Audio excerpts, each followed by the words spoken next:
ஆண்டவராகிய இயேசு கிறிஸ்துவின் கடைசி கால உபதேசங்கள் சிலவற்றை தியானித்தோம். ஞாபகம் இருக்கா?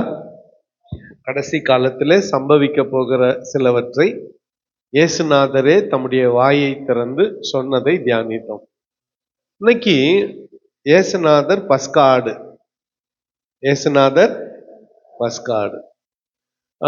பஸ்கா ஆட்டை குறித்த உபதேசம் என்ன? 1ஆம் மாதம் 10ஆம் தேதி 1 வயது மதிக்கத்தக்க எந்த குறையும் இல்லாத ஒரு ஆட்டை தெரிந்து கொள்ள வேண்டும். அது ஆணாக இருக்க வேண்டும். வெள்ளாடிலாவது செம்மறி ஆடிலாவது தெரிந்து கொள்ளலாம். 1ஆம் மாதம் 10ஆம் தேதி அதை தெரிந்து கொண்டு அடுத்த 4 நாட்கள் அதை கட்டி போட்டு அதற்கு ஆகாரம் கொடுத்து தீனி கொடுத்து பார்க்க வேண்டும். அதுல எந்த பழுதும் இருக்கக்கூடாது. ஏறத்தாழ 72 வகையான சோதனைகளுக்கு அந்த ஆடு உட்படுத்தப்படும். சரி, இயேசுநாதர் பவனி வந்த அந்த பெத்லகேமில் தேவாலயத்துக்கு சொந்தமான ஆடுகளை வைத்து வளர்ப்பார்கள். ஒரு 30 ஆடு நினைச்சுக்கோங்களேன். ஒரு மந்தையா 30 ஆடுகள் பெத்லகேம்ல இருந்து பெத்பகே பெத்தானியா கிராமங்கள் வழியாக ஏறி போய் எருசலேமுக்கு போய் தேவாலயத்துக்கு கொண்டு போகப்பட்டு அந்த 30 ஆடுல ஏதோ ஒரு ஆடு தான் பஸ்கா ஆடாக அந்த ஆண்டு பலியிடப்படும். எந்த வழியா இந்த ஆடுகள் தேவாலயத்துக்கு சொந்தமான ஆடுகள் பெத்லகேமில இருந்து எருசலேமுக்கு வந்துச்சோ அதே வழியாய் உண்மையான பஸ்கா ஆடாக இயேசு கிறிஸ்து கழுதையின் மேல பவனி வந்தார். அடுத்து இந்த பஸ்கா ஆடு 4 நாள் தேவாலயத்துல கட்டி போட்டு பலிபீடத்துல கட்டி போட்டு அது சோதிக்கப்படும். அப்ப இயேசுநாதரும் உண்மையான பஸ்கா ஆடாக இருந்தால் அவரும் 4 நாட்கள் எல்லா விதத்திலும் என்ன பண்ண போறாரு? சோதிக்கப்பட போகிறார். சரி, இதுல நேற்றைய தினத்துல அவர் பண்ண உபதேசங்களை பார்த்தோம். இன்னைக்கு அவர் சோதிக்கப்பட்ட சோதனைகளை பார்த்து அதை தொடர்ந்து கொஞ்சம் உபதேசம். ஒவ்வொரு சோதனைக்கு பின்னாலேயும் ஒரு டெஸ்டிங், அதை தொடர்ந்து ஒரு உபதேசம், ஒரு டெஸ்டிங், அதை தொடர்ந்து ஒரு உபதேசம், ஒரு டெஸ்டிங், அதை தொடர்ந்து ஒரு உபதேசம் என்று சொல்லி நாம பார்க்கலாம். மத்தேயு 21ஆம் அதிகாரம் வசனங்கள் 23 27 வரை. மத்தேயு 21 23 27 வரை வாசிக்கலாம். அவர் தேவாலய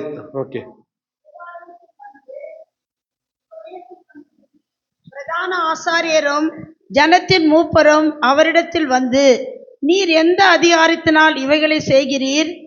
இந்த அதிகாரத்தை உமக்கு கொடுத்தவர் யார் என்று கேட்டார்கள். இயேசு பிரதியுத்தரமாக, நானும் உங்களிடத்தில் ஒரு காரியத்தை கேட்கிறேன், அதை எனக்கு சொல்வீர்களானால் நானும் இன்ன அதிகாரத்தினாலே இவைகளை செய்கிறேன் என்று உங்களுக்கு சொல்லுவேன். யோவான் கொடுத்த ஞானஸ்தானம் தேவனால் உண்டாயிற்றோ மனுஷரால் உண்டாயிற்றோ, யாரால் உண்டாயிற்று என்று கேட்டார்.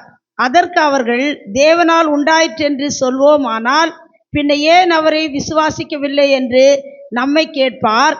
மனுஷரால் உண்டாயிற்று என்று சொல்வோமானால் ஜனங்களுக்கு பயப்படுகிறோம், எல்லாரும் யோவானை தீர்க்கதரிசி என்று எண்ணுகிறார்களே என்று தங்களுக்குள்ளே ஆலோசனை பண்ணி இயேசுவுக்கு பிரதியுத்தரமாக, எங்களுக்கு தெரியாது என்றார்கள். அப்பொழுது அவர், நானும் இன்ன அதிகாரத்தினால் இவைகளை செய்கிறேன் என்று உங்களுக்கு சொல்வேன் என்றார். ஆமென். உங்களுக்கு சொல்லேன். அல்லேலூயா. ஸ்தோத்திரம். எல்லாம் ஒரு அல்லேலூயா சொல்லுங்க. இயேசுநாதர் கடந்து சென்ற முதல் சோதனை அதிகாரம் சம்பந்தமான சோதனை. சொல்லுங்க, யார் உனக்கு இந்த அதிகாரத்தை கொடுத்தது?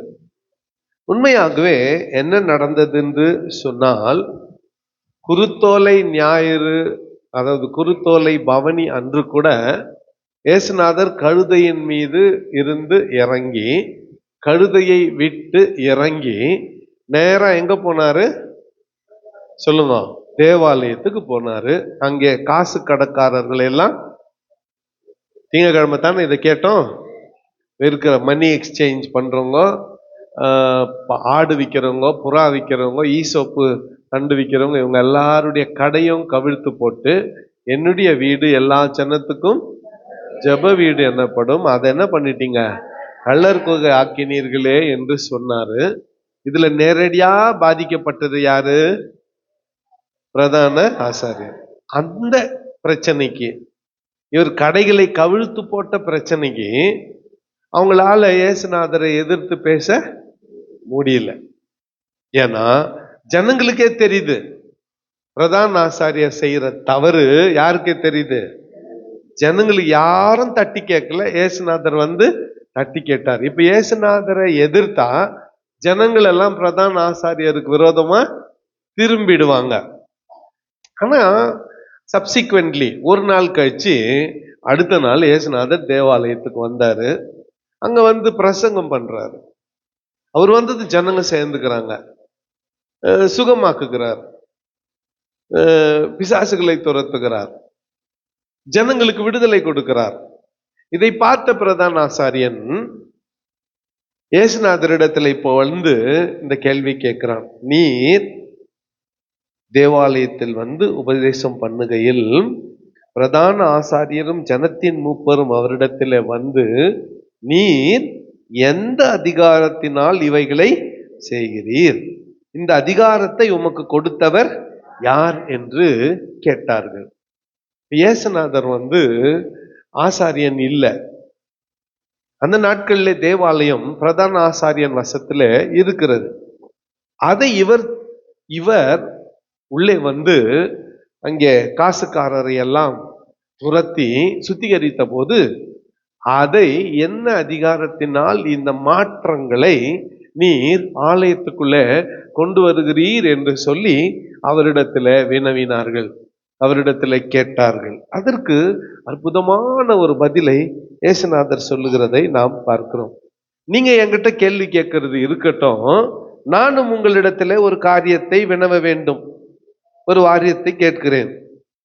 அது எனக்கு சொல்லுவீர்களானால் நானும் இன்ன அதிகாரத்தினால் இவைகளை செய்கிறேன் என்று உங்களுக்கு சொல்லுவேன். என்ன அந்த கேள்வி? யோவான் கொடுத்த ஞான ஸ்நானம் தேவனால் உண்டாயிற்றோ மனுஷரால் உண்டாயிற்றோ யாரால் உண்டாயிற்று என்று கேட்டார்கள். இப்போ ரெண்டு வகையா கேள்விகளுக்கு பதில் அளிக்கிறவர்கள் உண்டு. கேள்விக்கு பதில் தருகிறது ரெண்டு விதம். ஒண்ணு, ஒரு கேள்வி கேட்டா அந்த பதில் என்ன, அதுக்கு பதில். இன்னொன்று, கேள்விக்கு கேள்விய பதிலாக்குகிறது. இது எப்படி? சாப்பிட்டியான்னு என்ன யாருன்னா கேட்குறீங்கன்னு வச்சுக்கோங்களேன், செம்ம டென்ஷன் ஆக்குறேன், ஏன் கொடுக்குறியான்னு, எத்தனை வந்துக்கிறியான்னு கேட்குவேன். மனநிலை ஒரு சொல்றது புரியுதா? நான் ஏதோ கோவத்தில் இருக்கிறேன், அந்த நேரம் பார்த்து சாப்பிட்டியான்னு கேட்குறீங்கன்னு வச்சுக்கோங்களேன். ஒன்று இல்லைன்னு சொல்லிடணும் ஒரு பதில். இந்த கேள்விக்கு இன்னொரு கேள்வின்னா, ஏன் எத்தனை வந்துக்கிறியான்னு கேட்டேன்னா என்ன அர்த்தம்? நான் இன்னும் சாப்பிடலன்னு அர்த்தம், டென்ஷன் ஆக்குறேன்னு அர்த்தமா, நான் இன்னும் சாப்பிடலன்னு அர்த்தம். புரியுதா? ஃபர்ஸ்ட் பதில் என்ன? யாரோ என்ன சாப்பிட்டியான்னு கேட்குறாங்க, அதுக்கு பதில் என்ன? சாப்பிடல. இது நேரடி பதில். இதுக்கு மறைமுகமான பதில் ஒன்று இருக்கு. நான் சாப்பிடல, கேட்டவங்களுக்கு தெரியணும். சாப்பிட்டியான்னு கேட்டாங்க, அதுக்கு நான் வந்து எடுத்துன்னு வந்துக்கிறியான்னு கேட்குறேன். அப்ப என்ன அர்த்தம் சொல்லுங்க? அப்போ ஃபர்ஸ்ட் வகை வந்து சாதாரணமான பதில். ரெண்டாவது வகை ரபிக்களின் பதில். இஸ்ரவேலியல் ரபிக்கள் கேள்விக்கு கேள்வியை பதிலாய் சொல்லுவார்கள். அதுல அவங்க சிறந்தவங்க. இயேசுநாதர் என்ன பண்ணாரு? நான் பதில் சொல்றது கேட்டோம்பா, யோவான் கொடுத்த ஞானஸ்நானம் மனுஷனால் உண்டானதா தேவனால் உண்டானதா? இப்போ உடனே இவருங்கெல்லாம் ஒன்னா சேர்ந்தாருங்க. ஒன்னா சேர்ந்து தேவனால் உண்டானதுன்னு சொன்னா பின்னையான் நீங்கள் யோவானை நம்பவில்லைன்னு கேட்பாரு. மனுஷரால் உண்டாதுன்னு சொன்னா ஜனங்கள் எல்லாம் யோவான் ஸ்நானகனை பெரிய தீர்க்கதரிசி என்று நினைத்து கொண்டிருக்கிறார்கள். மனுஷரால் உண்டானதுன்னு சொன்னா ஜனங்க கல்லெறிந்து யாரை கொண்டுடுவாங்க? ஜனங்களுடைய கோபமெல்லாம் யார் மேல திரும்பிடும்? பிரதான ஆசாரி. அப்ப அவங்க சொல்றாங்க எங்களுக்கு தெரியாதுன்றாங்க. அதுக்கு இயேசுநாதர் சொல்ற பதில், எனக்கு தெரியும், ஆனா நான் உங்களுக்கு சொல்ல மாட்டேன். இன்ன அதிகாரத்தினால் நான் இவைகளை செய்கிறேன் என்று உங்களுக்கு சொல்வதில்லை என்று சொல்லிட்டு கேள்வி கேட்டாங்க. சொல்ல மாட்டேன்னு சொல்லிட்டு சொல்றவர் தான் இயேசுநாதர். சொல்ல மாட்டேன்னு சொல்லிட்டு பதில் சொல்றார். எப்படி சொல்றார் பாருங்க. ஆயினும் உங்களுக்கு எப்படி தோன்றுகிறது? ஒரு மனுஷனுக்கு 2 குமாரர் இருந்தார்கள். மூத்தவனிடத்திலே அவன் வந்து, மகனே, நீ போய் இன்றைக்கு என் திராட்சை தோட்டத்திலே வேலை செய் என்றான். அதற்கு அவன் மாட்டேன், போமாட்டேன்னு சொல்லிட்டு, ஆகிலும் பின்பு அவன் மனஸ்தாபப்பட்டு போனான். இளையவனிடத்திலே அவன் வந்து அப்படியே சொன்னான். அதற்கு அவன் போகிறேன் ஐயா என்று சொல்லியும் போகவில்லை. மகன் போமாட்டேன்னு சொல்லிட்டு பிறகு மனஸ்தாபப்பட்டு போயிட்டான். 2வது மகன் கண்டிப்பா போறேன் டாடி அப்படின்ட்டு ஐஸ் வச்சுட்டு போவே இல்லை. இவ்விருவரில் எவன் தகப்பனுடைய சித்தத்தின்படி செய்தவன் என்று கேட்டான். அதுக்கு அவங்க பதில் சொல்றாங்க. அதற்கு அவர்கள் மூத்தவன் தான் என்றார்கள். அப்பொழுது இயேசு அவர்களை நோக்கி, ஆயக்காரரும் வேசிகளும் உங்களுக்கு முன்னே தேவனுடைய ராஜ்யத்தில் பிரவேசிக்கிறார்கள் என்று மெய்யாகவே உங்களுக்கு சொல்லுகிறேன். ஏனென்றால் யோவான் நீதி மார்க்கமாய் உங்களிடத்திற்கு வந்திருந்தும் நீங்கள் அவனை விசுவாசிக்கவில்லை. ஆயக்காரரும் வேசிகளுமே அவனை விசுவாசித்தார்கள். அதை நீங்கள் கண்டும் அவனை விசுவாசியாதபடிக்கு பின்பாகிலும் மனஸ்தாபப்படவில்லை. இங்க பாருங்க, யோவான் கொடுத்த ஞான ஸ்நானத்தை இயேசுநாதர் கேட்டுட்டு, அந்த கேள்வி கேட்டுட்டு, அந்த யோவான் கொடுத்த ஞான ஸ்நானத்திலிருந்து இவர்கள் கேட்ட கேள்விக்கு பதில் அளிக்கிறார். இன்னும் அவர் அப்பாவுக்கு 2 பிள்ளைங்க. மூத்தவங்கிட்ட வந்து போய் திராட்சை தோட்டத்துல வேலை செய்யணும்னு சொன்னாரு. மூத்தவன் வந்து போமாட்டேன்னு சொல்லிட்டான். பிறகு அவன் செய்த செயலுக்காக மனஸ்தாபப்பட்டு, அந்த வார்த்தை அண்டர்லைன் பண்ணிக்கங்க, என்ன பட்டு? மனஸ்தாபப்பட்டு போயிட்டு செஞ்சான். இப்ப 2வது பிள்ளைய கூப்பிட்டு சொன்னாரு. 2வது பிள்ளை ரொம்ப கீழ்ப்படுகிற மாதிரி நடிக்கிற பிள்ளை. நான் போறேன் டாடின்ட்டு, போறேன்பான்ட்டு போவே இல்லை. இந்த சொல்லிட்டு அடுத்த கேள்வி, இவர்களில் யார் பிதாவின் சித்தத்தை நிறைவேற்றினது? போமாட்டேன்னு சொல்லிட்டு மனஸ்தாபப்பட்டு போனவனே. யார் மனஸ்தாபப்பட்டு யோவானிடத்தில் ஞான ஸ்நானம் பெற்றார்களோ அவங்க தான் தேவனுடைய சித்தத்தின்படி செய்தவர்கள். யார் செஞ்சாங்க? ஆயக்காரரும் பாவிகளும், ஆயக்காரரும் வேசிகளும். அவங்க தான் ஞானஸ்நானம் எடுத்தாங்க.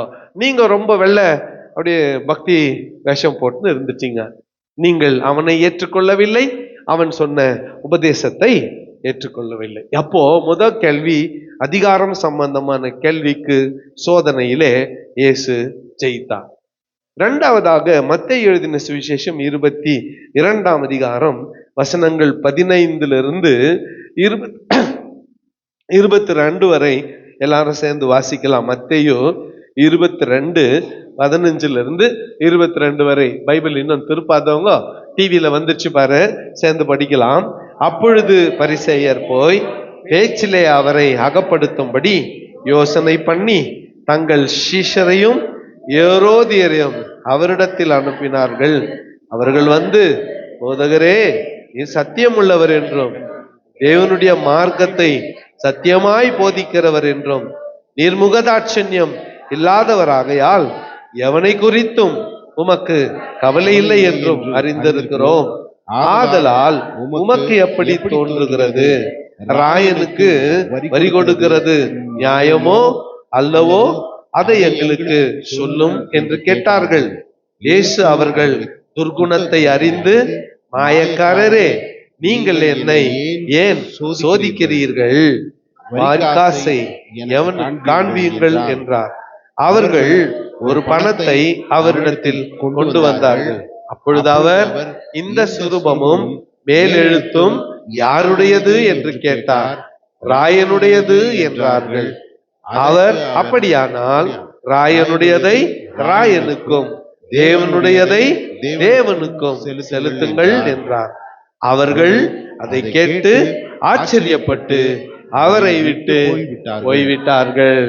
ஆமென், அல்லேலூயா. அடுத்து அரசியல் கேள்வி, அரசியல் சோதனை, பொலிட்டிக்கல் குவெஸ்டின், பொலிட்டிக்கல் டெஸ்டிங். 2வது இன்னும் அரசியல்.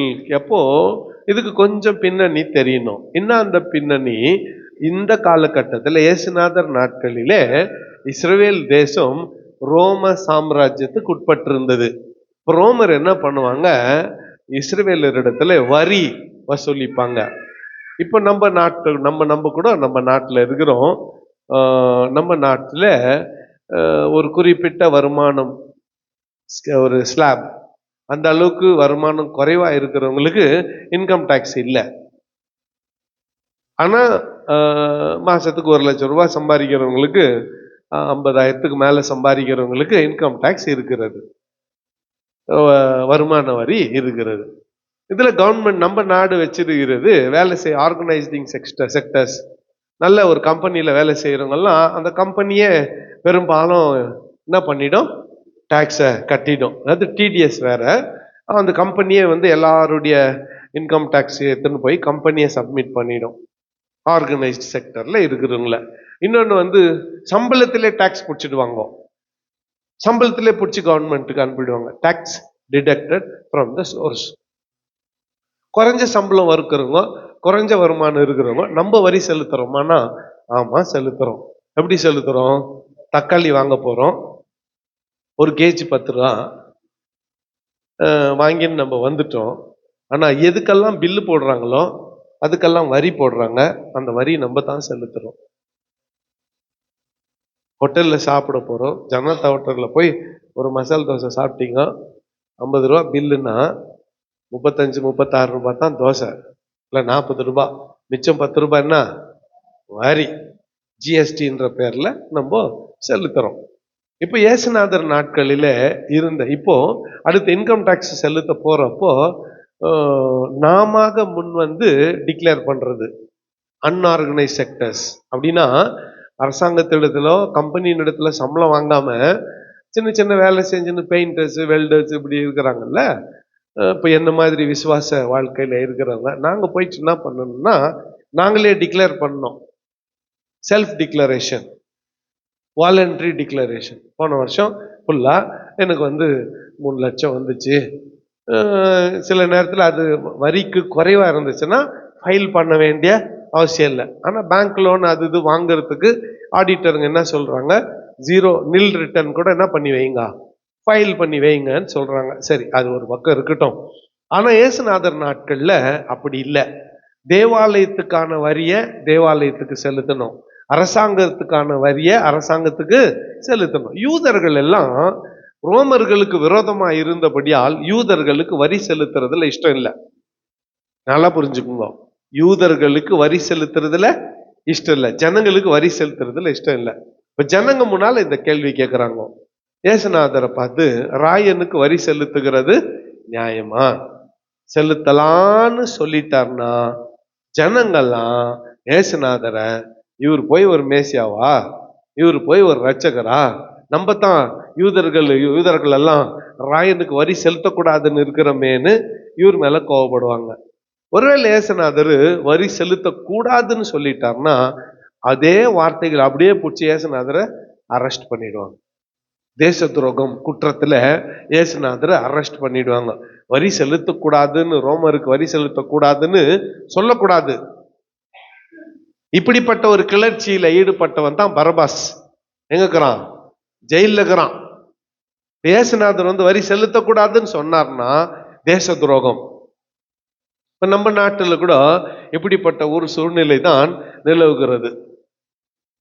நாங்க எங்க ஸ்டேட்ல 2 மொழி போதும் அப்படின்னு சொன்னா பிரிவினைவாதம் இவங்க அப்படின்னு பேசுறாங்க.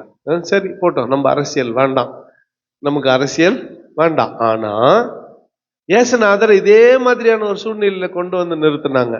இயேசுநாதர், மாயக்காரரே, ஏன் என்ன சோதிக்கிறீங்க? உங்ககிட்ட ஒரு பணத்தை கொண்டு வாங்க அப்படின்னாரு. ஒரு பணத்தை கொண்டு கொடுத்தாங்க. இந்த பணத்துல யாருடைய முத்திரை பொறிக்கப்பட்டிருக்கிறதுன்னு கேட்டாரு. யாருடைய முத்திரை போடப்பட்டிருக்கிறது? ராயனுடையது. நம்ம நாட்டுல யாருது? காந்தி தாத்தாது முத்திரை போடப்பட்டிருக்கு. கவர்னர் தான் பே பண்றாரு. ஆனா யாருடைய போட்டோக்குது அதுல? இதுல இருந்து என்ன அர்த்தம்? நீ யாருக்குன்னா கொடுத்தியானா அது என்ன கணக்கு? இது நீ யாருக்கு நான் குத்தேனா? அது என்ன கணக்கு? காந்தி கணக்கு. இது திரும்பி வர்றாது. அவரே சொல்றார் சிரிச்சுக்கின்னு, டேய் டேய் டேய் கொடுக்காதரா, என்னை திருப்பி தரமாட்டாங்க, சுட்டு தள்ளிடுவாங்க, ஆனா நல்லாக்குதுல. அதான் இந்த நாட்டுக்கான, நம்ம நாட்டுக்கான பணம். இந்த மாதிரி ராயினுடைய உருவம் பதிக்கப்பட்ட ஒரு பணத்தை காமிச்சாங்க. இதுல யாருடைய உருவம் இருக்கு? ராயனுடைய. இயேசுநாதர் சொன்னார், அப்படியானால் ராயனுடையதை ராயன், தேவனுடையதை இங்க சொல்லி பதில் சொல்லிட்டாரு. வேறொரு இடத்துல சினாப்டிக் காஸ்பல்ல இன்னொரு இடத்துல என்ன சொல்றாராம், பேதுருவை பார்த்து, பேதுரு போயிட்டு தூண்டில் போடு. தூண்டில் போட்டதும் ஒரு மீன் கிடைக்கும், அந்த வாயத்தரு, அது உள்ள ஒரு காசு இருக்கும், அதை எடுத்துன்னு வந்து உனக்கும் எனக்கும் வரி செலுத்திடுன்னு சொன்னதாக இன்னொரு ஆசிரியர் எழுதுகிறார். சரி, இங்க இந்த மாதிரி இயேசுநாதர் பதில் அளித்ததும் 22ஆம் வசனம், அவர்கள் அதை கேட்டு ஆச்சரியப்பட்டு அவரை விட்டு போய்விட்டார்கள். ஒரு கூட்டம் போயிட்டாங்க. அடுத்து வந்தவங்க யாரு? பரிசேயர். வந்தவங்க யாரு? ராயனுக்கு வரி செலுத்துறது நியாயமான்னு கேட்டுன்னு வந்தவங்க யாரு? பரிசேயர். இப்போ உயிர்த்தெழுதல் இல்லை என்று சாதிக்கிற சதிசேயர் அன்றைய தினம் அவரிடத்தில் வந்தார்கள். நல்லா கவனிங்க. பரிசேயரும் சதிசேயரும் ரெண்டு ஆப்போசிட் பார்ட்டிங்க. டிஎம்கே ஏடிஎம்கே மாதிரி. இவங்க ரெண்டு பேரும் ஒன்னா சேரவே மாட்டாங்க. ரெண்டு ஆப்போசிட் பார்ட்டி. அந்த மாதிரி பரிசேயரும் சதிசேயரும். பரிசேயர் தேவ தூதர்களை நம்புவார்கள், உயிர்த்தெழுதலை நம்புவார்கள். பரிசேயர் பரிசுத்தாவை நம்புவார்கள். சதுசேயரும் தேவ தூதரை நம்ப மாட்டாங்க, உயிர்த்தெழுதலை நம்ப மாட்டாங்க. இங்க சதிசேயர்கள் முழுக்க முழுக்க அவர்கள் ரிசர்வ்டு ஆர்த்தடாக்ஸ் பீப்புள். ஓகே. உயிர்த்தெழுதல் இல்லை என்று சாதிக்கிற சதிசேயர் அன்றைய தினம் இயேசுநாதரிடத்துல அவரை சோதிக்க பார்க்கிறார்கள். இப்போ மத்தேயு எழுதின சுவிசேஷம் 22ஆம் அதிகாரம் 23 28 வரை முதலாவது ஓகே ஒரேடியா வாசித்துடலாம். 34 வரை எல்லாரும் சேர்ந்து வாசித்துடலாமா? இல்லை என்று சாதிக்கிற சதிசேயர் அன்றைய தினம் அவரிடத்தில் போதகரே, ஒருவன் சந்தானம் இல்லாமல் இறந்து போனால் அவனுடைய சகோதரன் அவன் மனைவியை தியாகம் பண்ணி தன் சகோதரனுக்கு சந்தானம் உண்டாக்க வேண்டும் என்று மோசே சொன்னாரே. எங்களுக்குள்ளே சகோதரர் 7 பேர் இருந்தார்கள். மூத்தவன் வாகம் பண்ணி மரித்து சந்தானம் இல்லாததினால் தன் மனைவியை தன் சகோதரனுக்கு விட்டு போனான். அப்படியே 2ஆம் 3ஆம் சகோதரன் முதல் 7ஆம் சகோதரன் வரைக்கும் செய்தார்கள். எல்லாருக்கும் பின்பு அந்த ஸ்திரீ இறந்து போனாள். ஆகையால் உயிர்த்தெழுதலில் 7 பேரில் எவனுக்கு அவள் மனைவியாய் இருப்பாள்? அவர்கள் எல்லாரும் அவளை விவாகம் பண்ணி இருந்தார்களே என்று கேட்டார். இயேசு அவர்களுக்கு பிரதியுத்தரமாக, நீங்கள் வேத வாக்கியங்களையும் தேவனுடைய வல்லமையையும் அறியாமல் தப்பான எண்ணம் கொள்ளுகிறீர்கள். உயிர்த்தெழுதலில் கொள்வனையும் இல்லை, கொடுப்பனையும் இல்லை. அவர்கள் பரலோகத்திலே தேவ தூதர்களை போல் இருப்பார்கள். மேலும் மரித்தோர் உயிர்த்தெழுதலை பற்றி நான் ஆபிரகாமின் தேவனும் ஈசாக்கின் தேவனும் யாக்கோபின் தேவனுமாய் இருக்கிறேன் என்று தேவனால் உங்களுக்கு உரைக்கப்பட்டிருக்கிறதை நீங்கள் சுவாசிக்கவில்லையா? தேவன் மரித்தோருக்கு தேவனாய் இராமல் ஜீவனோருக்கு தேவனாய் இருக்கிறார் என்றார். ஜனங்கள் இதை கேட்டு அவருடைய ஆச்சரியப்பட்டார்கள். அவர் சதுசேயரை வாயடைத்தார் என்று பரிசேயர் கேள்விப்பட்டு அவரிடத்தில் கூடி வந்தார். ஆமேன். இங்க பாத்தீங்கன்னா ஒரு கற்பனையான ஒரு கதை, இது உண்மை இல்லை. அதுவும் மோசே கொடுத்த ஒரு நியாயப்பிரமாணத்தை மையமாக வைத்து ஒரு ஸ்டோரியை உருவாக்கி அந்த ஸ்டோரியோட இங்க வராருங்க. இந்த சதிசெயர் கான்செப்டோட வராங்க. யார்கிட்ட? ஏசுநாதர் கிட்ட. ரைட்டா? என்னவோட வராங்க? ஒரு கருத்தோட வராங்க. ஐயா, உங்களுக்கு எப்படி தோன்றுகிறது? மோசே எப்படி சொல்லுகிறார்? என்ன, ஒருவன் ஒரு பெண்ணை விவாகம் பண்ணி அவங்க குழந்தை பிறக்கிறதுக்கு முன்னால அவன் மரித்து போனால் அவனுடைய சகோதரன் அவளை விவாகம் பண்ணி அவங்களுக்கு பிறகுற முதல் பிள்ளைக்கு மரித்தவன் பேரை வச்சு அவன் பேரை இந்த பூமியிலே நிலைநிறுத்தணும். உமக்கு எப்படி தோன்றுகிறது? எங்களுக்குள் 7 சகோதரர் இருந்தார்கள். மூத்தவன் ஒரு பெண்ணை விவாகம் பண்ணான், குழந்தை பிறக்கல, மரிச்சிட்டான். இப்படியே 7 சகோதரரும் மரித்தார்கள். கடைசியா அந்த ஸ்திரீயும் மரித்தாள். நீர் சொல்லுகிற உம்முடைய ராஜ்யத்திலே இவள் யாருக்கு மனைவியா இருப்பாள்? ஏசுநாதரை கார்னர் பண்ணிட்டாங்களாமா. ஏசுநாதரை மாட்ட வச்சுட்டாங்களாமா. ஏசுநாதர் சொல்றாரு, நீங்க என்ன பேசுறீங்கன்னே உங்களுக்கு தெரியல. பரலோகத்துல பொண்ணு கொடுக்கறதும் இல்லை, பொண்ணு எடுக்கிறதும் இல்லை, கல்யாணம் எல்லாம் இல்லை பரலோகத்துல. கொஞ்சம் நிம்மதியாக்கலாம். நான் சந்தோஷம் பாரு எல்லாருக்கும். ஏன் எனக்கு கல்யாணம்? நான் ஏன் கல்யாணம் பண்ணணும்? என்னுடைய ஆயுசு நாட்கள் 50 வருஷம், 60 வருஷம், 70 வருஷம், 80 வருஷம். அதுக்கு பிறகு நான் மரிச்சு போயிடுவேன். நான் மரிச்சு போயிட்டா என் பேரை சொல்ல, அந்த உலகத்துல வாழ்ந்தேன் என்று சொல்வதற்கு எனக்கு பிள்ளை இல்லைன்னா என்னோட என்னுடைய சந்ததி என்ன ஆயிடும்? முற்றுப்புள்ளி வைக்கப்பட்டு விடும். ஆனா ஏசுநாதர் இந்த இந்த இதை சொல்றப்போ, அப்போ கல்யாணம் ஏன் பண்றோம்னா நம்ம பேரை இந்த பூமியிலே நிலைக்க பண்ணுவதற்கு கல்யாணம் பண்றோம். சரியா? நம்ம பேரை இந்த பூமியில நிலைக்க பண்ணுவதற்கு கல்யாணம் பண்ணி குழந்தைங்களுக்கு பேர் வச்சு அவங்க பேர்ல நம்ம பேரை இனிஷியலா போட்டு இப்படி வாழையடியாக இது செய்யும். ஆனா பரலோகத்துல அப்படி அவசியம் இல்லை. ஏன் அவசியம் இல்லை? நல்லா கவனிங்க. நான் ஆண்டவருடைய ரகசிய வருகையில எடுத்துக்கொள்ளப்படும் பொழுது எனக்கு இந்த சரீரம் போயிட்டு ஒரு மகிமையின் சரீரம் கொடுக்கப்படும். கிறிஸ்துவுக்குள் மரித்தவர்கள் முதலாவது எழுந்திருப்பார்கள். அவங்க எழுந்து கொள்ளும் பொழுது இந்த சரீரத்தோட எழுந்துக்க மாட்டாங்க. வேற என்ன சரீரம்? மகிமையின் சரீரம், தேவ தூதர்களை போல சரீரம், சாகா வரம் பெற்ற ஒரு சரீரம். சுகர் வராது, பிபி வராது, தைராய்டு வராது, பலவீனம் வராது, எதுவுமே வராது. அப்படிப்பட்ட ஒரு மகிமையின் சரீரம். சோ அந்த மகிமையின் சரீரத்திலே இருக்கின்ற நேரத்தில் எனக்கே மரணம் இல்லை. எனக்கே மரணம் இல்லை. ஆதலால் நான் திருமணம் செய்ய வேண்டிய அவசியம் இல்லை. என் பேரை இந்த பூமியில நிலைக்க பண்ண வேண்டிய அவசியம் இல்லை. கல்யாணம் இல்லைன்ற பிறகு கொள்வினையும் இல்லை, கொடுப்பனையும் இல்லை. ஆகவே இந்த கதையெல்லாம் கட்டுக்கதை. பரலோக ராஜ்யத்துல என்ன இல்லை? பொண்ணு கொடுக்கறது, பொண்ணு எடுக்கிறதெல்லாம் இல்லை. அது போக ஒரு அற்புதமான பதில இயேசுநாதர் சொன்னார். நம்ம ஆண்டவருக்கு என்ன பேருப்பா? ஜீவன் உள்ளவருக்கு தேவன். நம்ம ஆண்டவருக்கு என்ன பேரு? ஜீவன் உள்ளவருக்கு தேவன். நம்ம ஆண்டவருக்கு இன்னொரு பேருங்குது. என்னது?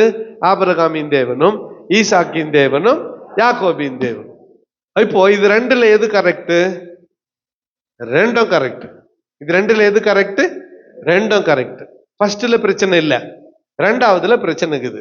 ஏன்னா ஜீவன் உள்ளோருக்கெல்லாம் தேவன் சொல்லிவிட்டு ஆபிரகாமின் தேவன் சொன்னதுனால ஆபிரகாம் செத்துட்டான், ஈசாக்கு செத்துட்டான், யாக்கோபு செத்துட்டான். அப்ப அவர் பேர் பொய்யா போயிடுச்சு இல்ல? இப்ப அவருக்கு என்ன பேர் வந்துடுச்சு? ஜீவன் உள்ளவருக்கு தேவன் இல்ல, மரித்தோருக்கு தேவன் வந்துடுச்சு. ஆண்டவர் அப்படி பேரை ஸ்பாயில் பண்ணிக்குவாரா? அவர் பேரை கெடுத்துக்குவாரா? கேத்துக்க மாட்டார். அப்ப அவர் என்ன பண்ணுவாரு? செத்து போன ஆபிரகாமையும் ஈசாக்கையும் யாக்கோபையும் என்ன பண்ணுவாரு? உயிரோட கொண்டு வருவாரு. அப்ப சதி செய்யறே, உயிர்த்ததுல நம்பாத சதி செய்யறே ஆண்டவருக்கு ஆபிரகாமின் தேவனும், ஈசாக்கின் தேவனும், யாக்கோபின் தேவனும் பேருக்கிறதுனால அவருடைய வருகையிலே அவர்களை உயிரோடு கொண்டு வருவார். அப்போ அடுத்த பாயிண்ட்ல அவங்களுக்கு சரியான பதில் அளித்தாருன்ன உடனே இப்பதான் வாங்கின்னு போனேன் ஏடிஎம்கே கார் வந்தாங்க, இவங்க டிஎம்கே கார்னு வச்சுக்கோங்களேன். இப்பதான் அவங்க வந்தாங்க, வந்து அவங்க இயேசுநாதரை பாராட்டுறாங்க. அந்த சதிசெயருக்கு நல்லா பதில் சொன்ன ஆண்டவரே, மூக்க வடிக்கிற மாதிரி நல்லா பதில் சொன்னேன் அப்படின்ன உடனே திரும்பி வந்த பரிசேயரில் ஒருத்தன் 3வது கேள்வியை கேட்கிறான்.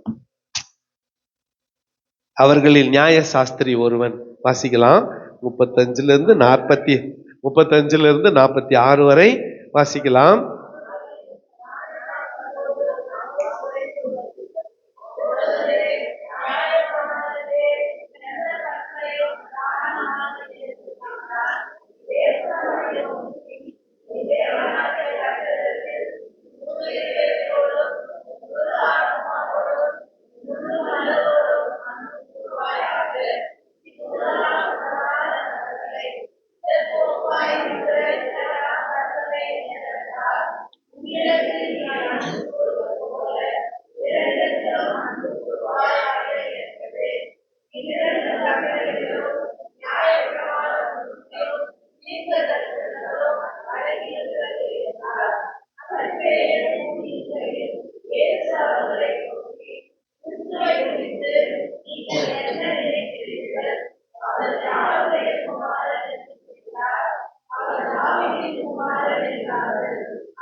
ஆமென்.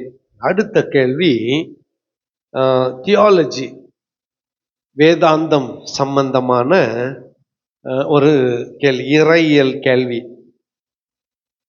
இவன் நியாயசாஸ்திரி, ஜட்ஜு,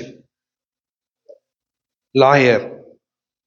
போதகரே, நியாய பிரமாணத்துல எந்த கற்பனை பெருசு?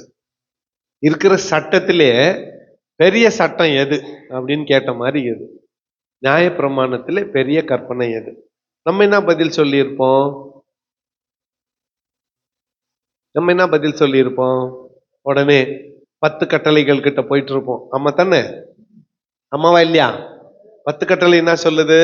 உன் தேவனாகிய கர்த்தரிடத்தில் முழு இருதயத்தோடும், என்னை ஃபர்ஸ்ட், என்னை அன்றி உனக்கு வேறே தேவர்கள் உண்டாயிருக்க வேண்டாம். 2வது, உன் தேவனாகிய கர்த்தரிடத்தில் முழு இருதயத்தோடும் முழு பலத்தோடும். 3வது, கொலை செய்யாதிருப்பாயாக, களவு செய்யாதிருப்பாயாக, விபச்சாரம் செய்யாதிருப்பாயாக, உன் தகப்பனையும் உன் தாயையும். எப்படி 10 சொல்லிக்கணும்? இயேசுநாதர் கவனிச்சு பண்ணிட்டீங்கன்னா இந்த 10ஐயும் சொல்லல. இயேசுநாதர் இந்த 10 சொல்ல மாட்டாருன்னு அந்த நியாய சாஸ்திரிக்கு தெரியும். இந்த பதில் அவர் சொல்ல மாட்டாருன்னு தெரியும். ஏன்னா அவன் ஒரு நியாய சாஸ்திரி. அவன்கிட்ட இருந்து வரக்கூடிய, இயேசுநாதர் கிட்ட இருந்து வரக்கூடிய பதில் அவனுக்கு நல்லா தெரியும். அதுனா, இயேசு அவனை நோக்கி உன் தேவனாகிய கர்த்தரிடத்தில் உன் முழு இருதயத்தோடு உன் முழு ஆத்துமாவோடு அன்பு கூறுவாயாக.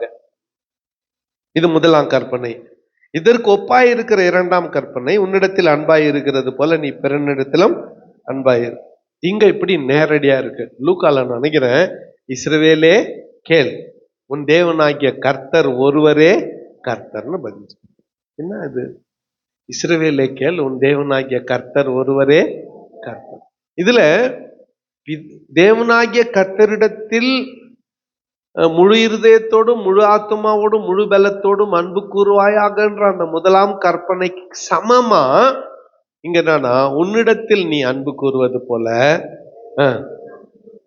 சரி, இப்போ ஃபர்ஸ்ட் கற்பனையே கிடையாது, கட்டளை நியாயப்பிரமாணமே கிடையாது. ஆதாம் தொடங்கி மோசே வரையில, ஆதாம் தொடங்கி மோசே வரல என்ன கிடையாது?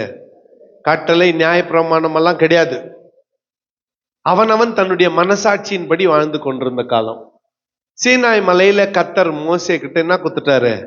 நியாயப்பிரமாணத்தை குத்துட்டாரு. நியாயப்பிரமாணம் மோசேயிலிருந்து இயேசுநாதர் வரையில, அப்போஸ்தலர் 2ஆம் அதிகாரத்துல பரிசுத்தாவியானவர் கட்டளையிடப்படுகிற வரையில என்ன காலம்? நியாயப்பிரமாணத்தின் காலம். கரெக்டா? இப்ப நம்ம வாழ்ந்துருக்கிறது என்ன காலம்? கிருபையின் காலம்.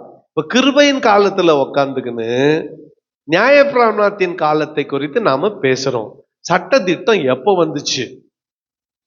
மோசே மூலமா. அதுக்கு முன்னால வாழ்ந்தவங்களை எப்படி தண்டிக்கிறது? அதுக்கு முன்னால வாழ்ந்தவங்க பாவம் செஞ்சிருந்தா, தப்பு பண்ணியிருந்தா அவங்களை எப்படி விசாரிக்கிறது? சட்டம் வந்த பிறகு தானே தண்டிக்க முடியும். இந்த சட்டத்தின்படி இபிகோ 302 படின்னு சொல்லணுமே. எந்த சட்டத்தின்படி இந்த தண்டனை வழங்குகிறார்களுடைய சட்டத்தின் எண்ண கொடுக்கணுமே. இயேசுநாதர் சட்டத்தை பெருசாக்குது 10, ஆனா 2க்கு வந்துடலாம். என்ன 2க்கு வந்துட்டாரு? உன் தேவனாகிய கர்த்தரிடத்தில் முழு இருதயத்தோடும் முழு பலத்தோடும் முழு ஆத்மாவோட அன்பு கூறுவாயாக என்பது போல இதற்கு ஒப்பாய் இருக்கிறது, சமமாய் இருக்கிற இன்னொரு கற்பனை என்னவென்றால், உன்னிடத்தில் நீ அன்பு கூறுவது போல பிறரிடத்திலும் அன்பு கூறுவாயாக என்று சொன்னார். சோ பரிசேயர், இயேசுநாதர் இங்க சொல்ற பதில் தான் இங்க இருக்கிறது. பரிசேயர் கூடியிருக்கையில் இயேசு அவர்களை நோக்கி, கிறிஸ்துவை குறித்து நீங்கள் என்ன நினைக்கிறீர்கள்? அவருடைய யாருடைய குமாரன் என்று கேட்டார். அவர் தாவீதின் குமாரன் என்று சொன்னார்கள். அதற்கு அவர், அப்படியானால் தாவீது பரிசுத்த ஆவியினாலே அவரை ஆண்டவர் என்று சொல்லி இருக்கிறது எப்படி? சங்கீதத்துல எப்படி வாசிக்கிறோம்? நான் உம்முடைய சத்துருக்களை பாதப்படி ஆக்கி போடும் வரைக்கும் நீர் என்னுடைய வலது பார்சத்திலே உட்காரும் என்று கர்த்தர் என் ஆண்டவரை நோக்கி சொன்னார்னு தாவீது சொல்றான். கர்த்தர் அங்க யாரு? 111.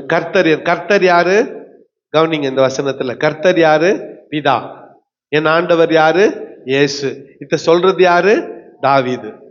கர்த்தர் யாரு? பிதா. ஆண்டவர் யாரு? இயேசு கிறிஸ்து. சொல்றது யாரு? தாவீது. கர்த்தர் என் ஆண்டவரை நோக்கி, நான் உம்முடைய சத்துருக்களை உமக்கு பாதபடி ஆக்கி போடும் வரைக்கும் நீர் என்னுடைய வலது பர்சத்தில் உட்காரும் என்று சொன்னாரு. சொல்லிட்டு தாவீது அவரை ஆண்டவர் என்று சொல்லி இருக்க அவனுக்கு அவர் குமாரனாயிருப்பது எப்படி? தாவீது வயசுல பெரியவன். பல சந்ததிக்கு பிறகு தாவீதனுடைய குடும்பத்துல இயேசுநாதர் பிறக்க போறாரு. அவர் தான் மேசியா. அவரை பார்த்து பிறக்க போற ஒரு குழந்தைய பார்த்து ஆண்டவரேன்னு தாவீது சொன்னது எப்படி? அப்படின்னதும் இந்த பதிலை கேட்டு அவர்கள் வாயடைத்து போனார்கள். இடையன் இஸ்ரவேலை கேள், தேவனாகிய கர்த்தர் ஒருவரே கர்த்தர். அந்த பகுதிக்கு கொஞ்சம் திருப்பி மார்க் 12ஆம் அதிகாரத்துல, ஓகே கவனிங்க, 28 வேத பாரகரில் ஒருவன் அவர்கள் தர்க்கம் பண்ணுகிறதை கேட்டு, அதாவது யாரு? சதிசெயர், உயிர்த்தெழுதல் இல்லைன்னு சாதிக்கிறவங்க தர்க்கம் பண்ணுகிறதை கேட்டு அவர்களுக்கு நன்றாய் உத்தரவு சொன்னார் என்று அறிந்து அவரிடத்தில் ஆண்டவரை பார்த்து, கற்பனைகளில் எல்லாம் பிரதான கற்பனை எது என்று கேட்டான். இயேசு அவனுக்கு பிரதியுத்தரமாக, கற்பனைகளிலெல்லாம் பிரதான கற்பனை எதுவென்றால், இஸ்ரவேலை கேள், உன் தேவனாகிய கர்த்தர் ஒருவரே கர்த்தர்.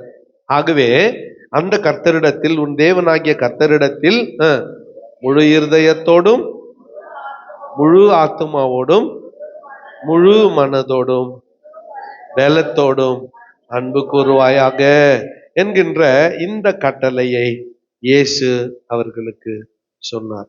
அல்லேலூயா. ஒரு அல்லேலூயா சொல்லுங்க. சத்தமா தான் ஒரு அல்லேலூயா சொல்லுங்களேன்.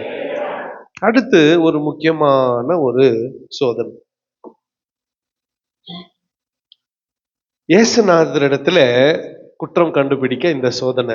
நல்லா கவனிங்க. யார்கிட்ட குற்றம் கண்டுபிடிக்கணும்? இயேசுநாதர்கிட்ட குற்றம் கண்டுபிடிக்கணும். இதுக்கு அவங்களுக்கு கிடைச்ச உதாரணம் என்னன்னா, விபச்சாரத்தில் ஈடுபட்ட 2 குற்றவாளிகள். நல்லா கொஞ்சம் கவனிங்க. ஒரு பெண்ணை கொண்டு நிறுத்துறாங்க இயேசுநாதர்கிட்ட. நிறுத்திட்டு என்ன சொல்றாங்க? இவள் விபச்சாரத்திலே கையும் களவுமாய் பிடிக்கப்பட்டாள். மோசே நியாயப்பிரமாணம் சொல்லுகிறது இவளை கல்லெறிந்து கொள்ள வேண்டும். நீர் என்ன சொல்லுகிறீர்?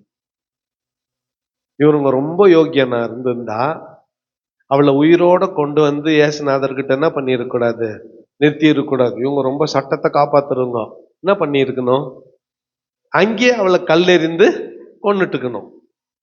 சரியா? ஃபர்ஸ்ட் அங்க இருக்கிற பொலிட்டிக்கல் பேக்ரவுண்டை கொஞ்சம் பார்க்கலாம். This will be very interesting. இயேசுநாதர் சிலுவையில் அறையப்படுறதுக்கு ஒரு 3 வருஷத்துக்கு முன்னால தான் ரோம அரசாங்கம் கல்லெறிந்து கொல்லுகிறதை தடை பண்ணிக்கிறாங்க.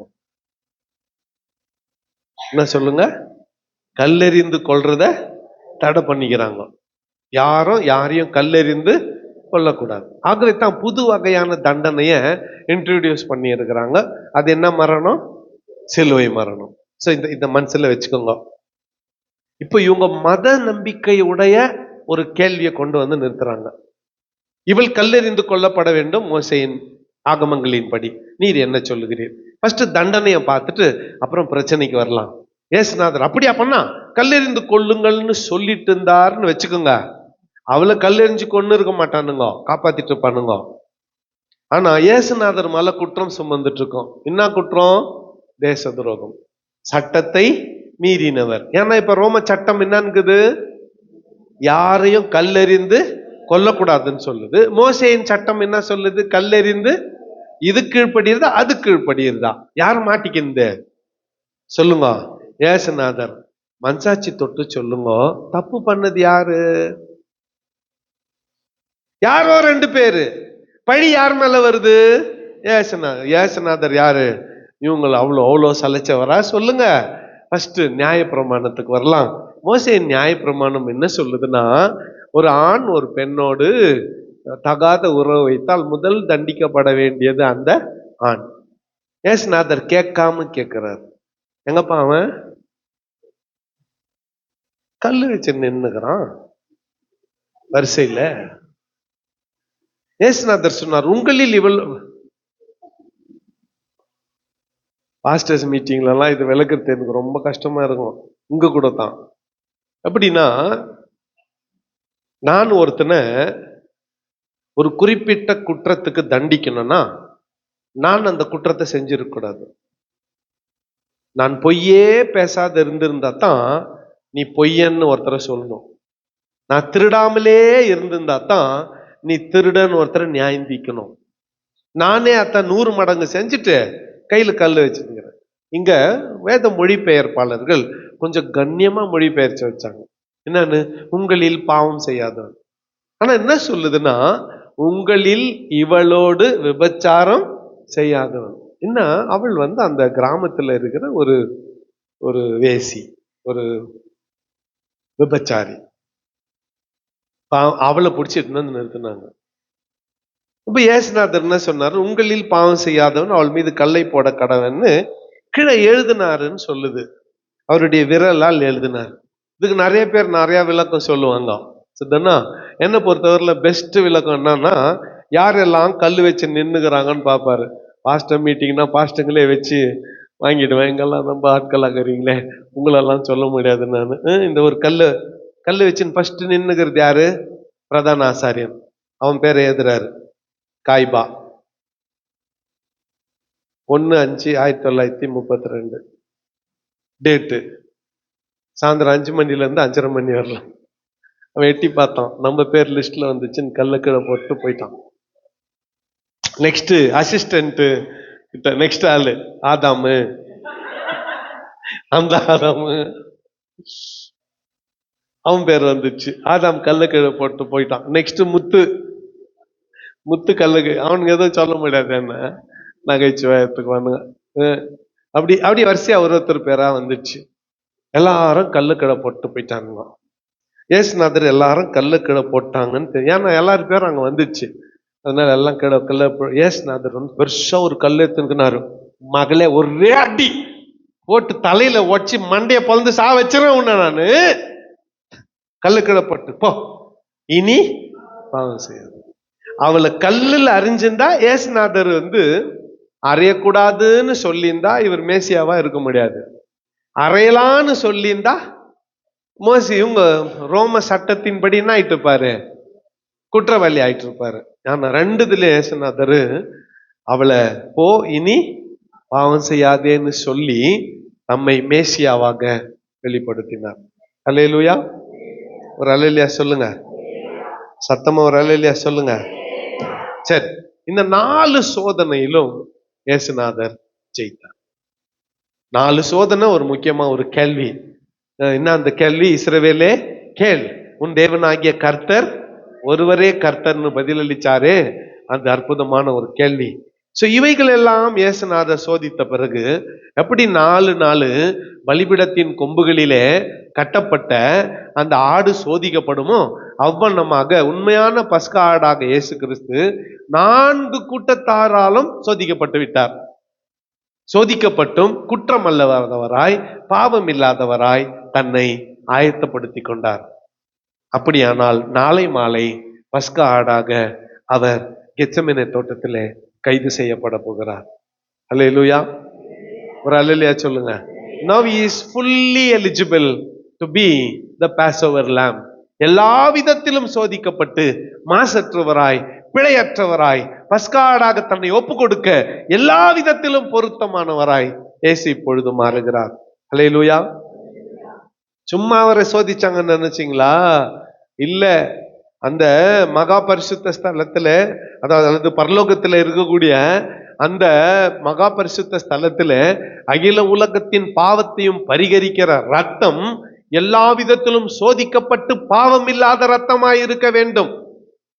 For all these acts there is a spiritual reason behind it.